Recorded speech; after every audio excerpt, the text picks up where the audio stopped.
Just a week or two ago, I finished this book called To Bless the Space Between Us, a book of blessings. It's written by John O'Donohue. Perhaps some of you have heard of him. He's a Christian spiritual writer and a poet.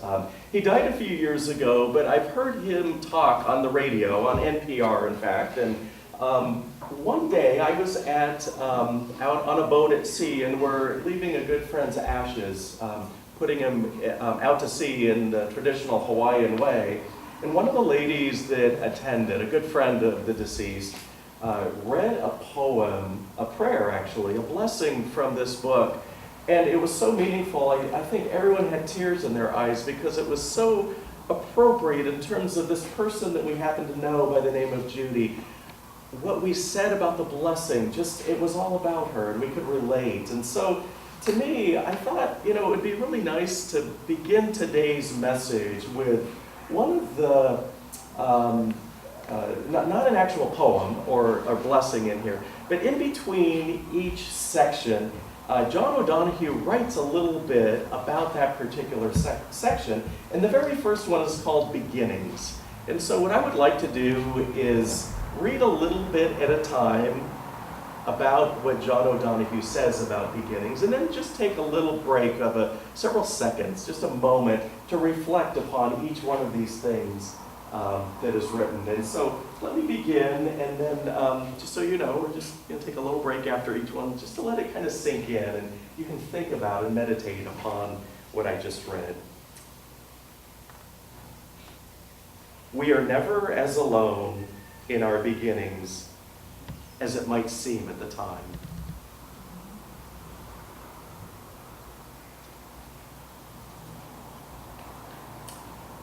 A beginning is ultimately an invitation to open toward the gifts and growth that are stored up for us.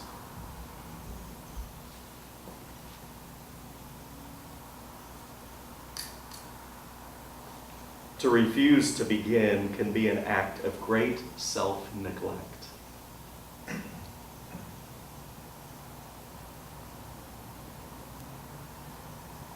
Our very life here depends directly on continuous acts of beginning.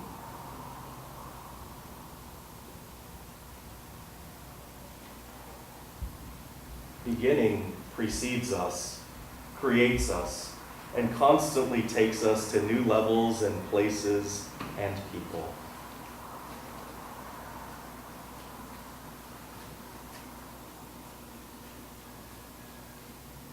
There is nothing to fear in the act of beginning.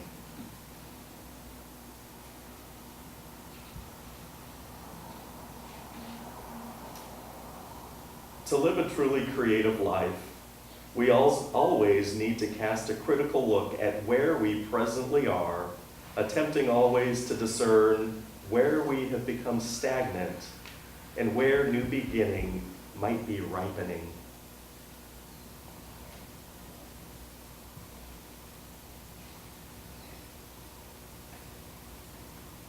There can be no growth if we do not remain open and vulnerable to what is new and different.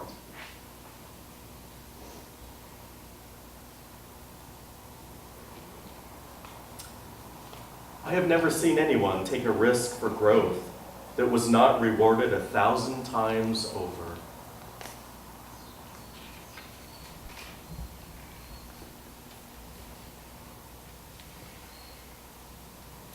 When a great moment knocks on the door of your life, its sound is often no louder than the beating of your heart, and it is very easy to miss it.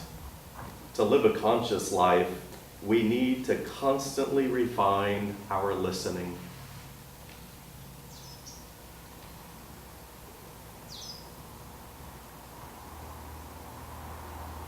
And the final quote, what is the new horizon in you that wants to be seen?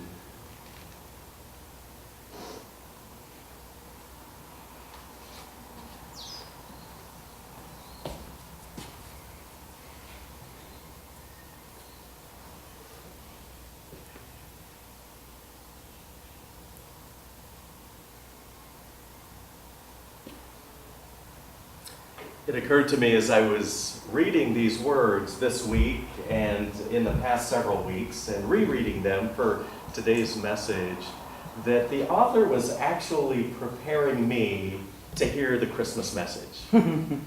Because Christmas is really all about new beginnings. And if you see the figures up here, we know that this was a brand new beginning for Mary and Joseph and their brand new family. Everything up here is about new beginnings. And last night during the Christmas Eve service, I pointed to each of the characters here and talked about who they were. And it occurred to me last night and this morning as I thought about yesterday's message that all of this that was happening was actually a brand new beginning in the world, something that was about to take place that was brand new in so many different ways.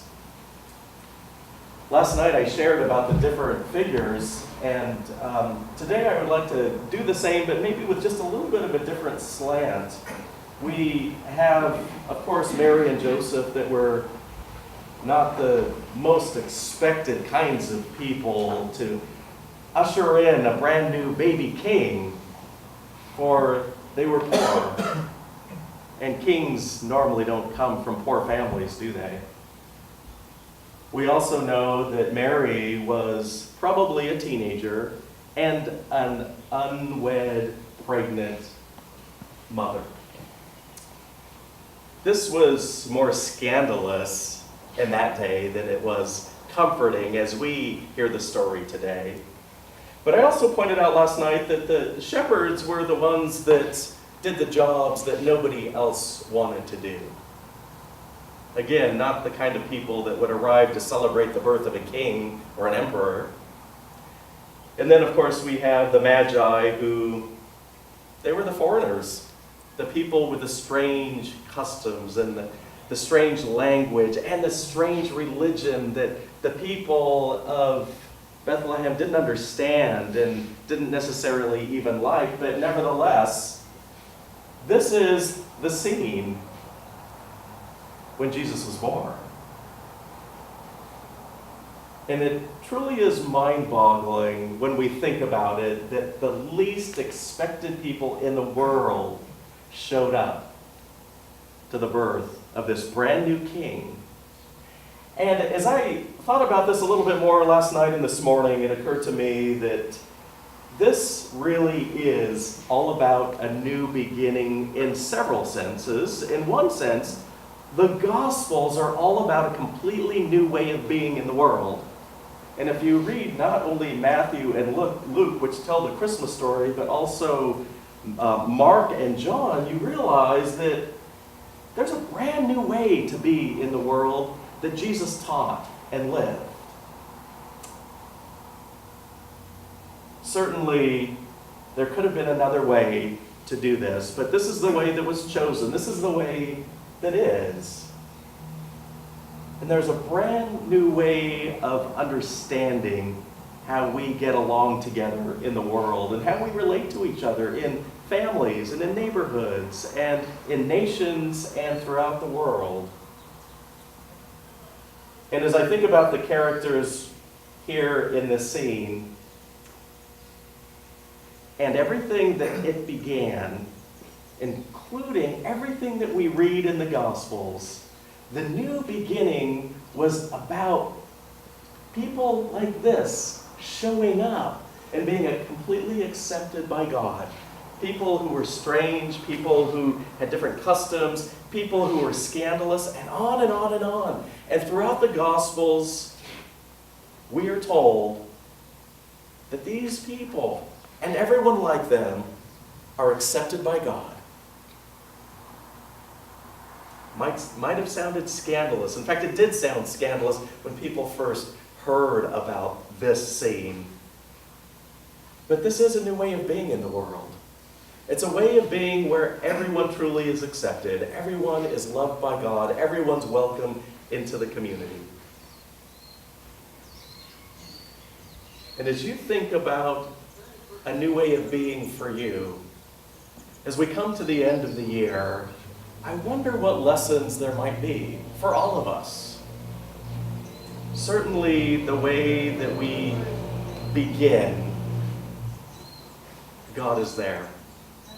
And the way we end things as well. And when things that we enjoy come to an ending, God is there as well. And those thresholds where we get to an ending and we enter into a new beginning, God is also there. And the good news that this scene represents is that God is always present and there is nothing to fear in the beginnings and in the thresholds and in the endings of our days and of our lives. Often this time of year, I reflect back and think about the people who have died during the year, and we've had some close friends from this church pass away, even very recently. And as I think about the endings there, I'm also reminded about the beginnings that those opportunities bring for me to reflect upon the lives that are no longer with us, and also the life that I have left. And I often think that, I don't know how many more days I have left. I hope there's a lot. But each of us knows that one of these days, our time will come to an end as well. And it challenges me to see each new day as a new beginning. And each new experience as an opportunity to live out the message that we see here on this table. I'd like to read one of the blessings. It's more of a poem. But as we think about the blessings in life, and in death, and in beginnings, and in endings, I would like for you, I invite you actually, just to really think about these words and let them settle onto your hearts. And I'll read them slowly, because that's how they're meant to be read. But this is called A Morning Offering. And if it helps you to close your eyes and just reflect, please do so. But consider these words as you think of the Christmas story now. I bless the night that nourished my heart to set the ghosts of longing free into the flow and figure of dream that went to harvest from the dark bread for the hunger no one sees. All that is eternal in me welcomes the wonder of this day. The field of brightness it creates, offering time for each thing to arise and illuminate. I place on the altar of dawn the quiet loyalty of breath, the tent of thought where I shelter, waves of desire I am sure to, and all the beauty drawn to the eye. May my mind come alive today to the invisible geography that invites me to new frontiers, to break the dead shell of yesterdays, to risk being disturbed and changed. May I have the courage today to live the life that I would love, to postpone my dream no longer, and do at last what I came here for, and waste my heart on fear no more. Amen. Amen.